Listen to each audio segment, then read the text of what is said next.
Yo, what's good, chat? Today I got an excellent lesson for you on alternate picking, 16th notes specifically. And of course, it's actually inspired by an excellent client of mine, Jared. He's been going through premium guitar coaching. We've been working together for like 2 years now. I gotta look at it. It might be a little bit more. But yeah, so he had a really hard time with his alternate picking, and I got a sick example because now he's just crushing it.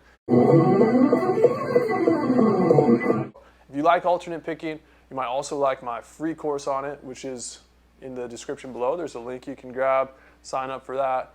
I'll shoot you a little hour-long course with all I've learned about alternate picking, which is actually a lot at this point because I've been doing it for a long time. Anyway, cracking into the value. I'm not trying to waste anyone's time. So some things about Jared's playing, right? So we really focused on the subdivisions and we focused on 16th notes specifically. Okay, and so when you first start out with alternate picking, maybe it's hard to play these long 3-note per string scales.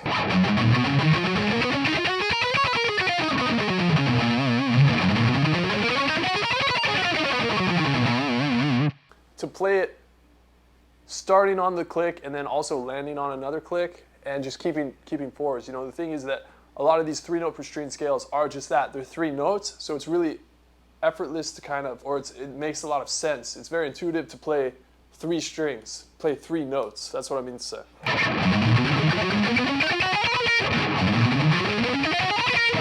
All right, so that was like a triplet and then a sextuplet, you know, but instead to actually play 4s even with 3 notes on each string,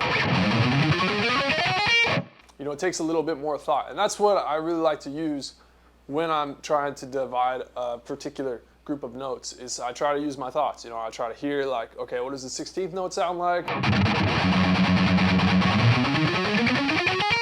What does a triplet sound like? What does the sextuplet sound like?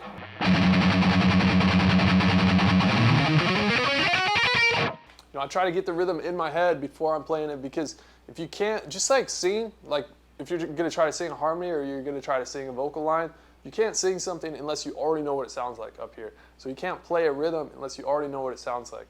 So that was the thing, just getting Jared to have an easier time hearing the rhythm. And so to do this, sometimes instead of playing that whole scale, even though you have the whole 3-note per string scale available, it's easier to start with just 3 strings, you know. And so a little 16th note example you could play with 3 strings, sticking to an E minor 3-note per string scale. I'm starting on the 4th fret of the G string and I'm tuned down a half step. So that's 1 E and a 2 E and a 3. I like to have that extra downbeat so that way we're still lining up with the click, we're keeping the subdivision true. Otherwise you can either race a little bit ahead or you can drag a little bit and not necessarily be in time.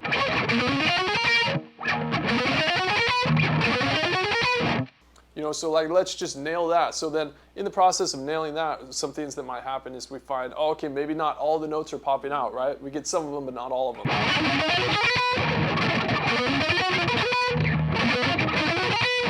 You know, so that's my best impression of someone who's messing up and not playing all the notes, but playing some of them. So in that case, the first thing to do is just play 1 note of each string, the first note of each string. And again, that last note to line up with the downbeat. And so that's going to reveal where in the left hand you're having the deficiency, where you're having the problem. Because it's soon, and honestly, people who've been playing guitar for a while, sometimes they just need to hear their left hand play it. Their left hand plays it once and then they're like, boom, oh, okay, now I know how to do it. Because what I want you to do is while you're alternate picking, while you're using your right hand, think of it as if you're just using your left hand. If you do that, you'll have an easier time. You know, it'll sound more the way that it's supposed to, and more of the notes will pop out. So what I like to do is have my clients alternate in between both of them. So we do the alternate picking, pick every single note, and then we pick just the first note of each new string, and then hammer on the rest, or pull off the rest depending on which direction you're going.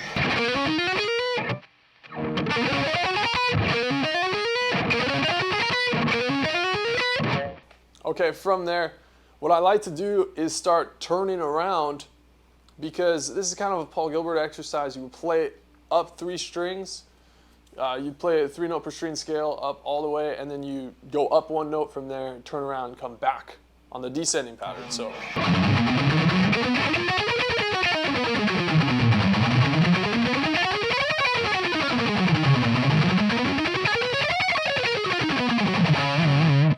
something like that. So again, we don't have to do the whole thing straight away. We can just do a small chunk of that. We can just play the 3 strings.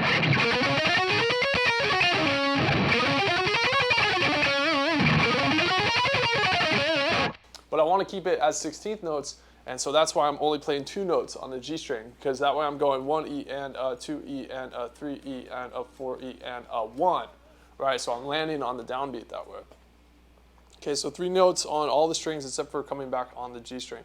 So what we might find in that is that, oh, we're having a hard time with the descending portion.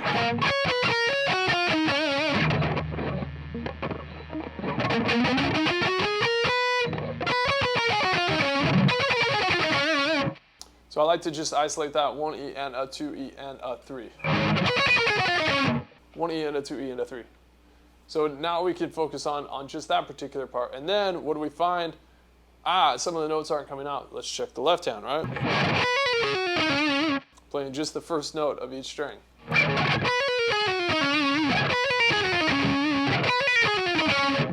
Okay, and so once that's sorted, then we could go back to picking the whole thing.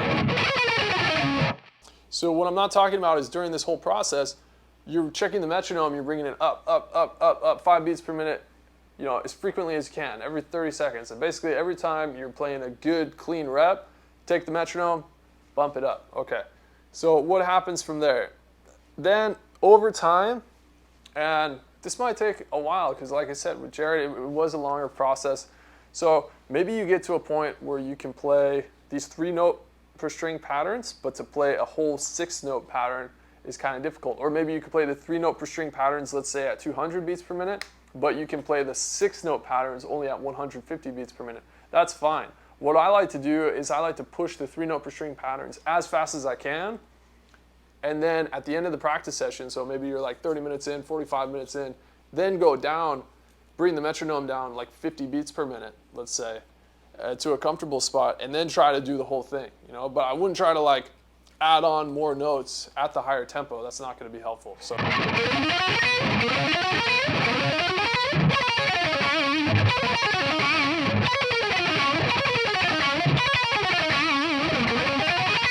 And by the way that I'm playing it just there is actually not helpful. You should have clicks in between there too.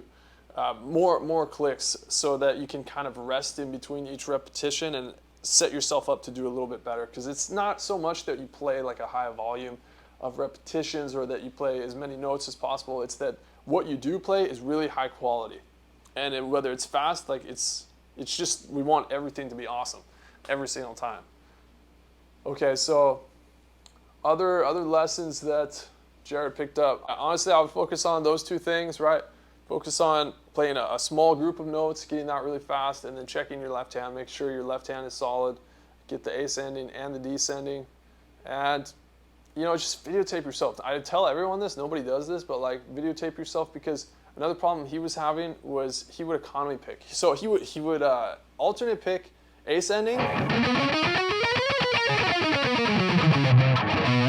and then he would come back with economy picking.